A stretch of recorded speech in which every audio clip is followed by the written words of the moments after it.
नहमदुहु व नुसल्ली व नुसल्लिमु अला रसूलिहिल करीम अम्मा बअद फ़अऊज़ु बिल्लाहि मिनश शैतानिर रजीम बिस्मिल्लाहिर रहमानिर रहीम लक़द कान लकुम फ़ी रसूलिल्लाहि उस्वतुन हसनह सदक़ल्लाहुल अज़ीम व क़ाला अन्नबिय्यु सल्लल्लाहु अलैहि वसल्लम इन्नमा बुइस्तु लिउतम्मिम मकारिमल अख़लाक़ औ कमा क़ाला अन्नबिय्यु सल्लल्लाहु अलैहि वसल्लम। मोहतरम बुजुर्गों, अजीज़ दोस्तों, प्यारे बच्चों, अभी अभी मैंने खुतबे में जिस आयत करीमा की तिलावत से अपने आप को मुशर्रफ किया है और जिस आयत करीमा की तिलावत का शर्फ हासिल किया है वो कुरान करीम के 21वें पारे की आयत है, जिसके अंदर अल्लाह तबारक व तआला ने इरशाद फरमाया कि यकीनन तुम सब के लिए अल्लाह के रसूल की प्यारी ज़िंदगी में, आपकी सीरत तय्यबा में तुम सब के लिए बेहतरीन नमूना है, उम्दा आइडियल रख दिया गया है।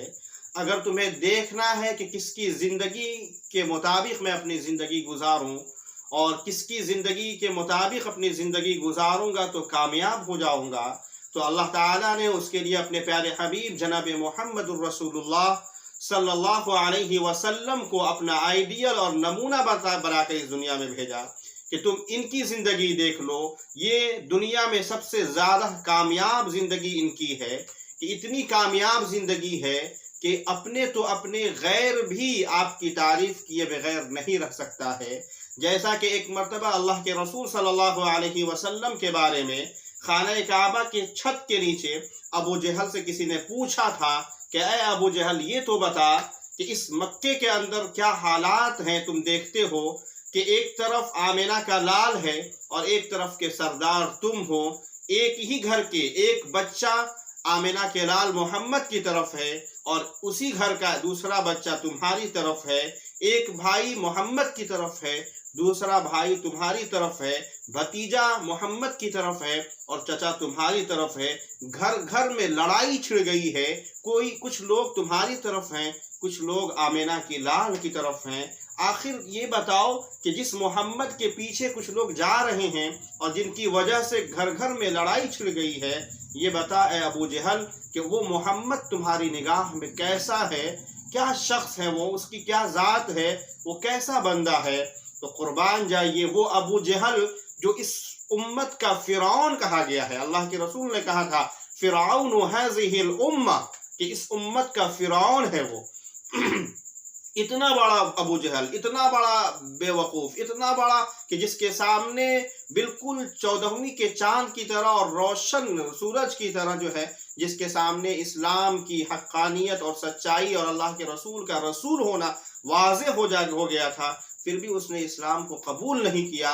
जब उससे भी आप उसके सबसे बड़े दुश्मन जनाब मुहम्मदुर रसूलुल्लाह सल्लल्लाहु अलैहि वसल्लम के बारे में सवाल करता है एक शख्स, तो वो यही कहता है कि मैंने आज तक, तुमने ऐसी जगह मुझसे सवाल किया है कि मैं झूठ नहीं बोल सकता हूँ। खुदा की कसम, इस आसमान के नीचे और इस धरती के ऊपर मैंने मोहम्मद से ज़्यादा अच्छा और सच्चा इंसान नहीं देखा। ये वो शख्स गवाही दे रहा है जो आपका सबसे बड़ा दुश्मन है, आपके दीन को, आपको मिटाने की हर कोशिश करने में लगा हुआ है। वो शख्स ये गवाही देता है। इस ऐसा शख्स कैसे नहीं कहा जा सकता है कि जो सबसे ज़्यादा कामयाब हो। अल्लाह के रसूल की पूरी ज़िंदगी उठा कर देखिए, अपने तो अपने गैर भी, और आज भी महात्मा गांधी से लेकर दूसरे मज़ाहिब के मानने वाले भी हमारे नबी की शान में कसीदे पढ़ते हुए नज़र आते हैं कि इतने अच्छे हैं आप कि एक ईसाई मजहब का मानने वाला जब एक किताब लिखता है द 100, उसमें बड़ी बड़ी शख्सियतों को उसने उसका तज़किरा किया है, लेकिन उनमें सबसे पहले किस शख्स का तज़किरा किया जाए, वो कहता है अपनी किताब के अंदर कि मैंने ये सोचा कि किसको सबसे पहले नंबर पर रखूं, तो मैंने जो भी क्वालिटी और जो भी मेयार रखा सबसे एक नंबर पर रखने के लिए, तो उस मेयार पर सबसे ज़्यादा और सबसे अच्छे तरीके से अगर कोई खरा उतरा है तो वो कोई और नहीं, आक़ाए नामदार जनाब मुहम्मदुर रसूलुल्लाह सल्लल्लाहु अलैहि वसल्लम हैं कि आप हर मेयार के मुताबिक मैंने आपको सबसे एक नंबर पर पाया। इसीलिए मैंने अपनी किताब में एक नंबर 100 बड़ी बड़ी शख्सियतों का जिसमें तज़किरा किया, जिसमें ईसा अलैहिस्सलाम का भी मैंने तज़किरा किया है, शेक्सपियर, सब बड़े बड़े लोगों का तज़किरा किया है, उसमें मैंने सबसे पहले नंबर पर अगर किसी को रखा है तो वो मोहम्मदुर रसूलुल्लाह को रखा है। और मुझे ये रखने में मुझे इस बात की भी उम्मीद है, वो कहता है, वो राइटर, वो ईसाई राइटर कहता है कि मैंने जो मोहम्मद को एक नंबर पर रखा है, मुझे इस बात का भी अंदेशा है कि मेरे मानने वाले, मेरे लोग, मेरे मजहब के मानने वाले लोग मुझे बुरा भला भी कहेंगे कि ये कैसा शख्स है जो ईसा अलैहिस्सलाम को नंबर 1 पे नहीं रखा, मोहम्मद को रखा है। लेकिन मैं क्या करूं, मैं मजबूर हूं। मैंने जो भी मेयार एक नंबर पे रखने के लिए रखा वो मोहम्मद में पूरा उतरा है, इसलिए मैंने मोहम्मद को सबसे 1 नंबर पे रखा है। ये शख्सियत है मेरे भाइयों। इसलिए अल्लाह ताला ने आपको पूरी दुनिया के इंसानों के लिए रहनुमा बनाकर भेजा, आइडियल और नमूना बनाकर भेजा है। आज हम हर जगह परेशान हैं इसलिए कि आज हमने अपने नबी के तरीक़े के मुताबिक अपनी ज़िंदगी गुजारना छोड़ दिया है। आइए एक यहूदी का वाक़या मैं आपके सामने रखता हूँ कि किस तरीके से वो आपका गिरविदा हो जाता है, आपका शैदाई और आपसे मोहब्बत करने वाला बनता है।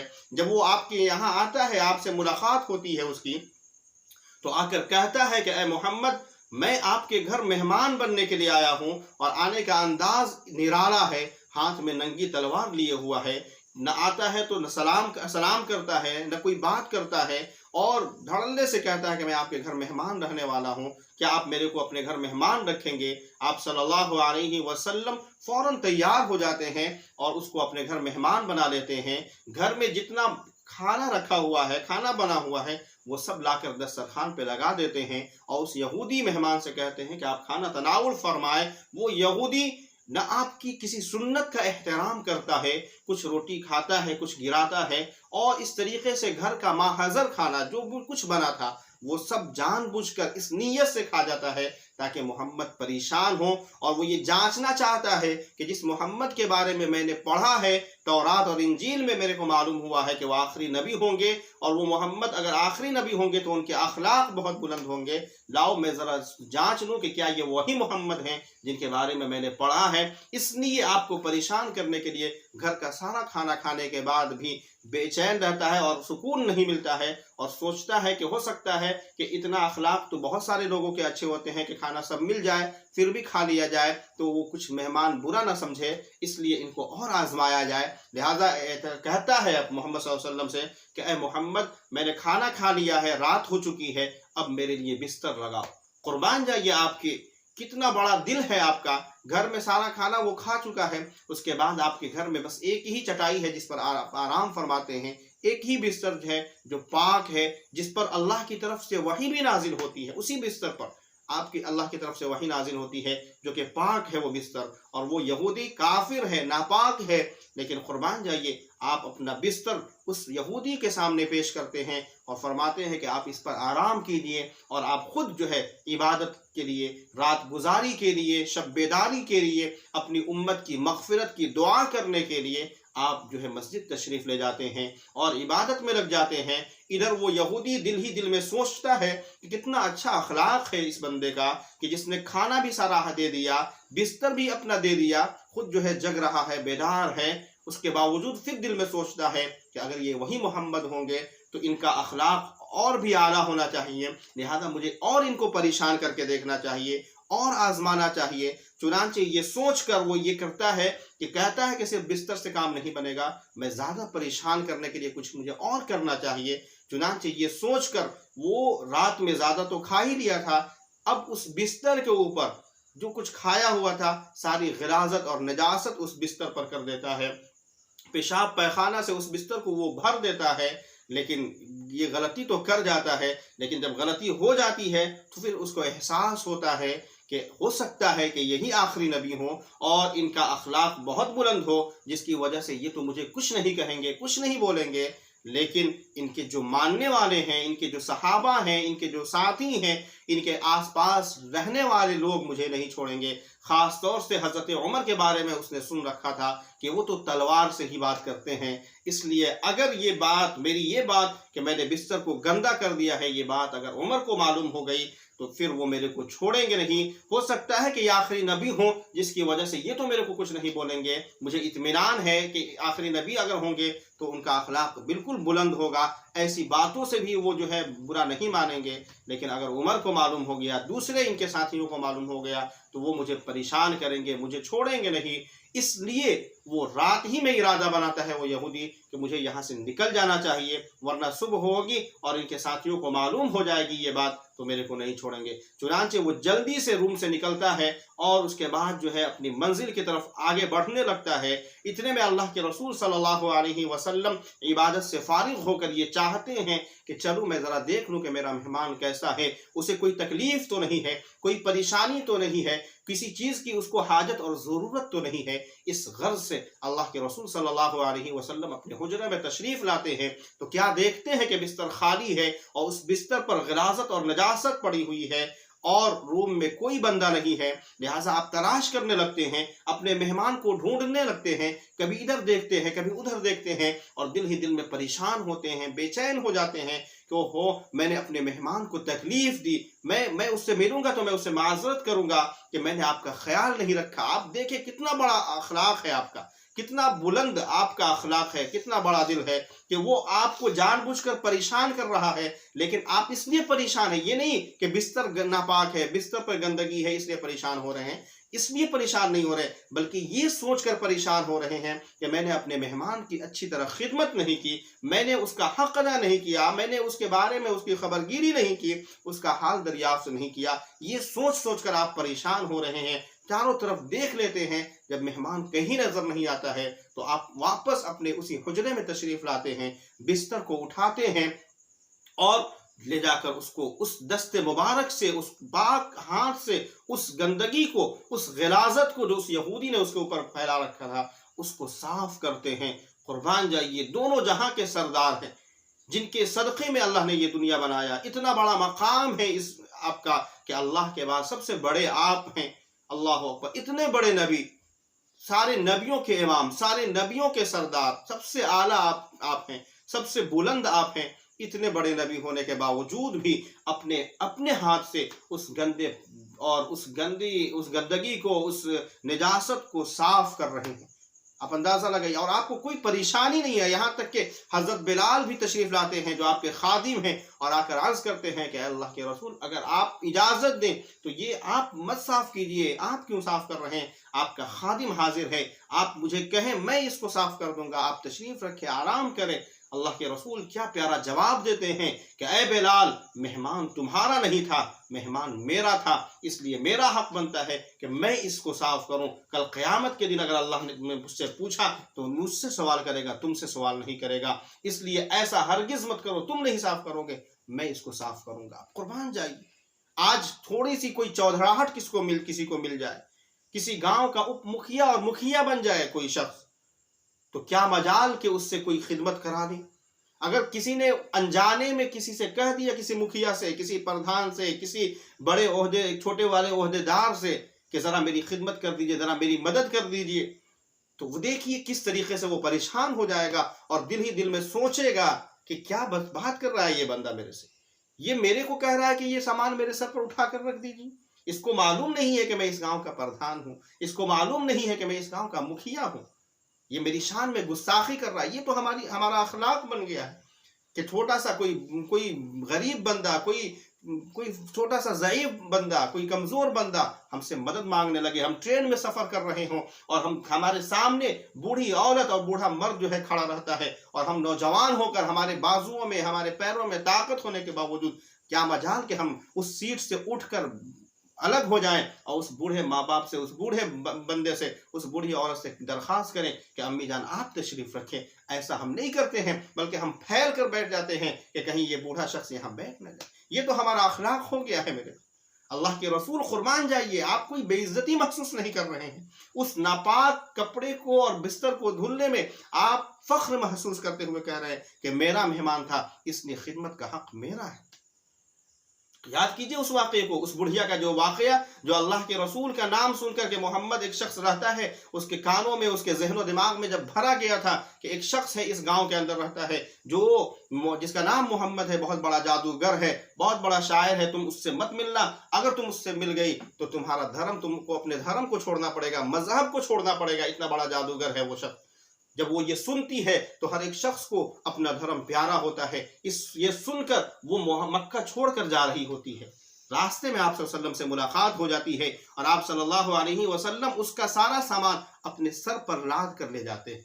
कुर्बान जाइए, दोनों जहां के सरदार हैं, अव्वलीन और आखिरीन के इमाम हैं, सबके सरदार हैं, और ये आलम है कि उस बुढ़िया का बिस्तर और उसका गट्ठर, उसका सामान अपने सर पर लाद कर ले जा रहे हैं और पूरे रास्ते वो बुढ़िया आप ही की शिकायत कर रही है। अगर हमारे साथ अगर हम किसी की खिदमत करने भी लगे तो कर सकते हैं थोड़ी देर के लिए, लेकिन अगर वो हमारी बुराई करने लगे फौरन उसके सामान को फेंक कर उससे बहुत बुरा सलूक करेंगे। ये हमारा हाल है। लेकिन कुर्बान जाइए, आपका दिल देखिए कि वो बुढ़िया आप ही उसकी खिदमत कर रहे हैं और अनजाने में वो नहीं जानती है कि यही मोहम्मद हैं और आप ही की बुराई पूरे रास्ते में करते जा रही है कि मोहम्मद ऐसा है, उसी से मैं भाग रही हूँ, उसी की वजह से मैं मक्का छोड़ रही हूँ, सारी बातें करते हुए जाती है। जब दरवाजे पर पहुंचती है तो अल्लाह के रसूल कहते हैं कि अम्मी जान अब मुझे इजाज़त दीजिए, मैं तो आपको पहुंचा चुका हूँ, आप मुझे इजाज़त दीजिए। तो वो जब देखती है आपके अखलाक को तो आपको वो समझती है कि ये नौजवान पैसा कमाने वाला है, लिहाजा लाओ कुछ रुपया इसको दे देती हूँ। ये सोचकर कुछ पैसा आपको देना चाहती है,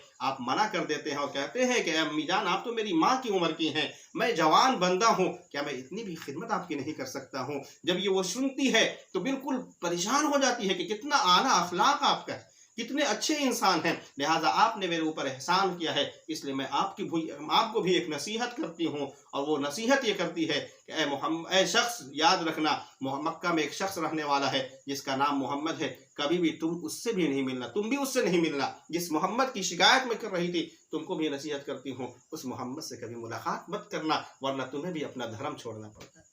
कुर्बान जाइए, उस मौके पर अल्लाह के रसूल जनाब मोहम्मद रसूलुल्लाह ने बताया कि ए अम्मी जान, जिस मोहम्मद की पूरे रास्ते आप शिकायत कर रही थी और जिस मोहम्मद से बचने का हुक्म आप मुझे दे रही हैं, वो मोहम्मद कोई और नहीं है, वो मोहम्मद तो मैं ही हूँ।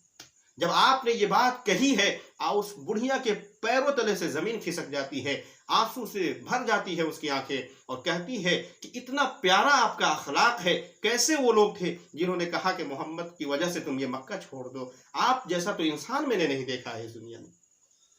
लिहाजा आप फरमाइए, आप क्या कहते हैं, आप जो कहेंगे मैं फौरन उसको कबूल करने के लिए तैयार हूँ। अल्लाह के रसूल ने यही कहा कि ए अम्मी जान, मैं कुछ नहीं कहता हूँ, मैं तो सिर्फ यही कहता हूँ कि कह दो कि अल्लाह के अलावा कोई माबूद नहीं है, सिर्फ उसी की इबादत करो, उसी ने पूरी दुनिया को बनाया, उसी ने हम सबको पैदा किया है, ये कह दो, तुम कामयाब हो जाओगी, ये गवाही दे दो मैं अल्लाह का रसूल हूँ। वो बुढ़िया कहती है कि मैं गवाही देती हूँ, अशहदु अल्ला इलाहा इल्लल्लाहु व अशहदु अन्ना मुहम्मदर रसूलुल्लाह। ये कहकर वो मुसलमान हो जाती है।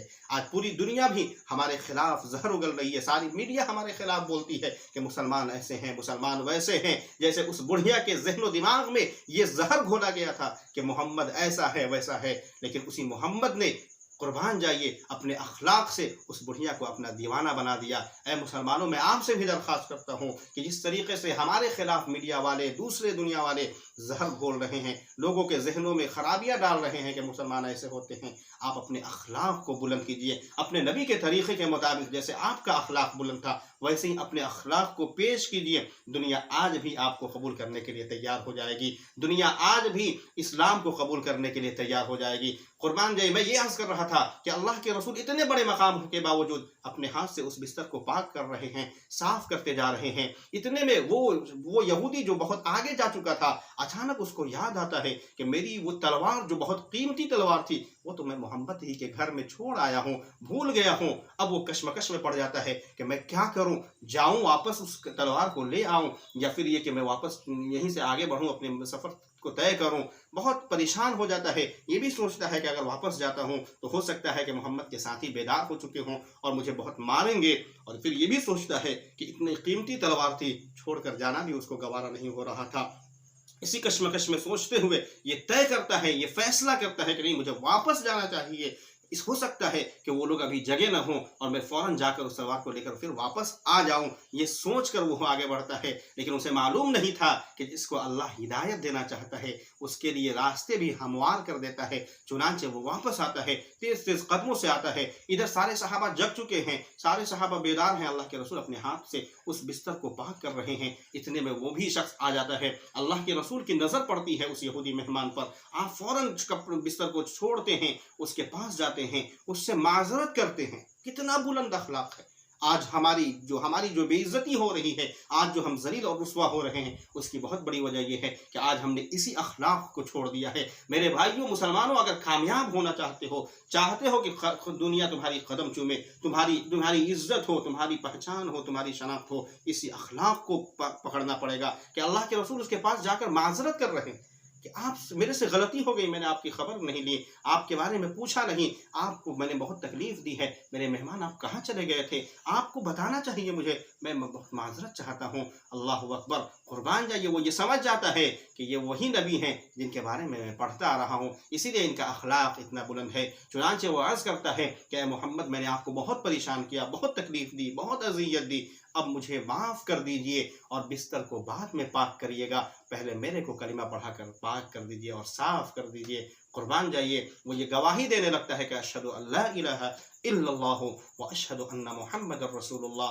कि मैं गवाही देता हूँ कि अल्लाह के अलावा कोई माबूद नहीं, और इस बात की भी गवाही देता हूँ कि आप अल्लाह के रसूल हैं। मेरे भाइयों, इसी अखलाक की ज़रूरत है आज दुनिया को। दुनिया अगर हमारे ख़िलाफ़ है, अगर उनको अपना करना चाहते हैं, दुनिया के इस बेइज्जती वाले और इस दुनिया की सोच को बदलना चाहते हैं, तो अपनी ज़िंदगी को बदलिए, पहले अपने आप को बदलिए, अपने अखलाक को बुलंद कीजिए, अपने नबी के तरीक़े के मुताबिक ज़िंदगी गुजारने की कोशिश कीजिए। फिर अल्लाह ताला वो ज़माना, वो इज़्ज़त हमें ज़रूर देगा जिस इज़्ज़त का वादा अल्लाह ताला ने हमसे किया है। व अंतुमुल आलौना इन कुंतुम मुमिनीन, तुम ही सरबुलंद रहोगे बशर्ते कि तुम पक्के मोमिन बन जाओ। अल्लाह ताला से दुआ है कि अल्लाह ताला हम सबको कहने से ज़्यादा, मुझे भी और आपको सुनने से ज़्यादा अमल करने की तौफ़ीक़ नसीब फरमाए। आमीन या रब्बल आलमीन। व आखिरु दावाना अनिल हम्दुलिल्लाहि रब्बिल आलमीन।